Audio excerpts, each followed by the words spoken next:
दोस्तों, आज हम एक ऐसे योद्धा की बात करेंगे जिसने बिना गुरु के ही गुरु को जीत लिया। हम बात कर रहे हैं एकलव्य की।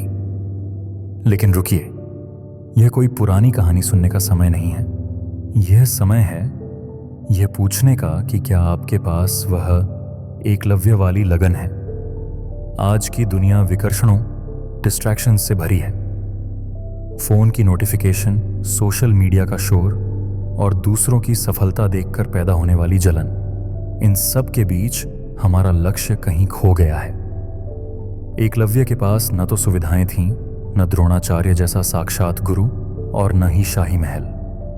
उनके पास सिर्फ एक चीज थी, एक जलती हुई जिद। जब द्रोणाचार्य ने एकलव्य को शिक्षा देने से मना कर दिया तो एकलव्य के पास दो विकल्प थे। वह अपनी किस्मत को कोसते हुए घर लौट जाते, वह खुद को इतना काबिल बनाते कि किस्मत को उनके सामने झुकना पड़ सकता।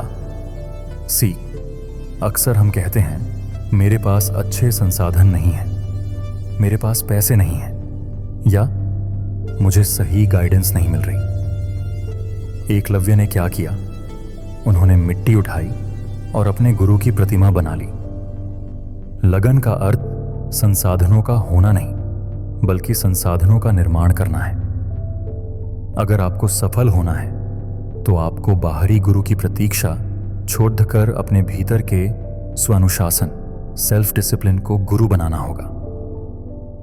एकलव्य की प्रतिमा और कुछ नहीं बल्कि उनकी अपनी इच्छा शक्ति का प्रतिबिंब थी।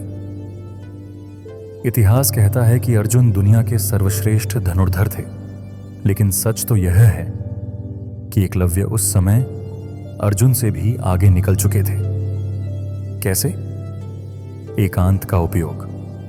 जब लोग सो रहे थे, एकलव्य अभ्यास कर रहे थे। शून्य विक्षेपण, जीरो डिस्ट्रैक्शन। उनके लिए जंगल की भयावह शांति संगीत थी, क्योंकि उनका ध्यान केवल निशाने पर था। अटूट श्रद्धा।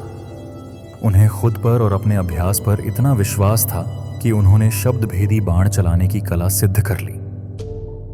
आज के युवाओं के लिए संदेश साफ है, भिद्ध का हिस्सा मत बनिए। जब आप अकेले होते हैं तभी आप सबसे ज्यादा बिराहते हैं। क्या आप में वह साहस है कि आप अपनी कमजोरियों को मिट्टी की मूर्ति की तरह सामने रखकर उन्हें सुधार सकें?